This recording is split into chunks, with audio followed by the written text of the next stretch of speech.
জয় জগন্নাথ।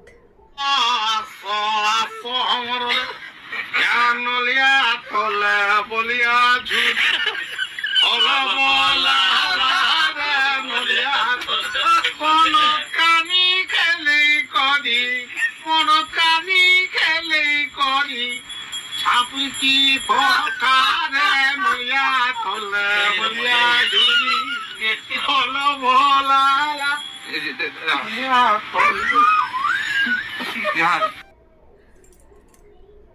ମୁଁ ହୁଏ କିମ୍ବା ଯିଏ ବି ହୁଅନ୍ତୁ, ଯେକୌଣସି ଧର୍ମର ଲୋକ ହୁଅନ୍ତୁ, ଜଣେ ଯଦି ଜଣଙ୍କ ଧର୍ମକୁ ଆକ୍ଷେପ କରିବ, ତାର ତାତ୍ସଲ୍ୟ ଉଡ଼ିବ, ନିଶ୍ଚିନ୍ତ ସେଇ ଧର୍ମର ଲୋକକୁ ବହୁତ ଜୋର ବାଧିବ।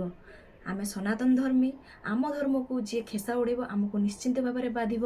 କିମ୍ବା ସିଏ ମୁସଲମାନ ହୁଅନ୍ତୁ କିମ୍ବା ଖ୍ରୀଷ୍ଟିଆନ ହୁଅନ୍ତୁ, ଯେକୌଣସି ବି ଧର୍ମର ଲୋକ ହୁଅନ୍ତୁ ନା କାହିଁକି, ଯଦି ଆମେ ବି ତାଙ୍କର ତାତ୍ସଲ୍ୟ ଉଡ଼େଇବା ତାଙ୍କୁ ନିଶ୍ଚିନ୍ତ ଭାବରେ ବାଧିବ। ରୁକୁସୁନା ସାର୍, ଆପଣ ଜଣେ ସନାତନ ଧର୍ମର ଲୋକ ହେଇକିରି କିପରି ଭାବରେ ଆମର ମହାପ୍ରଭୁ, ସେଇଟା ଆପଣଙ୍କର ବି ମହାପ୍ରଭୁ, ମାନେ ଭଜନ ମାନେ ତାଙ୍କର ଆପଣ ଖେସା ଉଡ଼େଇଛନ୍ତି, ତାତ୍ସଲ୍ୟ ମାନେ। ଆଉ ବାକି ରହିଲା ସାମ୍ନାରେ ଯେଉଁ ଲୋକଟି ହସୁଛନ୍ତି ସିଏ ତ ଆମ ଧର୍ମର ନୁହେଁ। ଆପଣଙ୍କୁ ଯଦି ଆମେ ଆପଣଙ୍କ ଧର୍ମର ବିଷୟରେ କିଛି କହିବା, ଖେସା ଉଡ଼େଇବା, ଆପଣଙ୍କୁ କେମିତି ଲାଗିବ? ତ ସେଥିପାଇଁ ତ ଭଗବାନ ଆପଣଙ୍କ କଣ୍ଠରେ ଠାକୁରଙ୍କର, ଆମ ପ୍ରଭୁଙ୍କର ଭଜନ ଆପଣ ଗାଇ ପାରୁନାହାନ୍ତି। ସେଥିପାଇଁ ଆପଣ ହୁଏତ ବହୁତ ବଡ଼ ସିଙ୍ଗର ହେଇପାରିଥାନ୍ତି, ବହୁତ ଭଲ ଗୀତ ଗାଉଛନ୍ତି, କେବଳ ସେ ଧୋକା ଗୀତ, କିଏ କାହାକୁ ଛାଡ଼ିଦେଲା, କିଏ କ'ଣ କରିଦେଲା, କିମ୍ବା ଇମୋସନାଲ ଗୀତ ଗାଉଛନ୍ତି, ବହୁତ ଭଲ ଲାଗେ, ମୋତେ ବି ବହୁତ ଭଲ ଲାଗେ ଆପଣଙ୍କର ଗୀତ ଶୁଣିବା ପାଇଁ। ହେଲେ ଆପଣ ଯେଉଁଟା କଲେ ସେଇଟା କ'ଣ ଠିକ୍?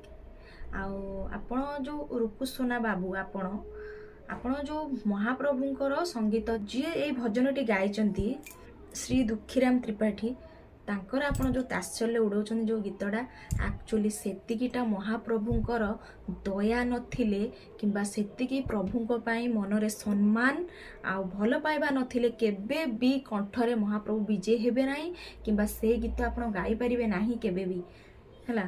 ତ ଆପଣ କେତେ ବଡ଼ ଭୁଲ, ମାନେ କେମିତି ଜଣେ ସେଇ ସମ୍ପ୍ରଦାୟର ସନାତନୀ ଧର୍ମ ହେଇକରି ଆପଣ କେମିତି ନିଜ ଧର୍ମକୁ ଆପଣ ଅପମାନ କରୁଛନ୍ତି? ଆପଣ ସେ ସଙ୍ଗୀତକୁ ଅପମାନ କରୁନାହାନ୍ତି, ଆମ ଠାକୁରଙ୍କୁ ଆପଣ ଅପମାନ କରୁଛନ୍ତି। ଆଉ ସାମ୍ନା ଲୋକ ଯିଏ, ସିଏ ତ ମଝିରେ, ଯେମିତି କୁହନ୍ତି ନା, ଯେତେବେଳେ ପିମ୍ପୁଡ଼ିର ପର ଲାଗି ଯାଇଥାଏ ସେ କେମିତି ଉତ୍ପାତ କରେ, ଉତ୍ପାତ କରିକି ସେ ନିଆଁରେ ପୋଡ଼ିକି ନିଜେ ଦମନ ହେଇଯାଏ। ଆଉ ଦେଖିପାରୁଥିବେ, ଏମିତିକି ଫର୍ ଏକ୍ଜାମ୍ପଲ୍ ମୁଁ ଦେଉଛି, ସାରଥୀ ବାବା ଚାଲିଲା ବହୁତ ତାଙ୍କର ଗୁଣଗାନ ଚାଲିଲା, ବହୁତ କିଛି ହେଲା, ଲାଷ୍ଟରେ ତୁଳସୀକୁ ବେକରେ ଧାରଣ କଲେ, ଆଉ ଯେଉଁଟାକି ମହାପ୍ରଭୁଙ୍କ ମସ୍ତକରେ ଲାଗିଥାଏ ସେଇଟାକୁ ସେ ବେକରେ ଧାରଣ କଲେ, ତାପରେ ତୁଳସୀ ପକେଇକି ତାପରେ ଚାଲିଲେ। ଯେତେବେଳେ ତାଙ୍କର ପାପର ବହୁତ ସାରା ସୀମା ବଢ଼ିଗଲା, ତାଙ୍କର ଅନ୍ତ କେମିତି ଘଟିଲା, ସେ କେତେ ଜାର ଫସିକି କେତେ କ'ଣ ହେଲା ତାଙ୍କର।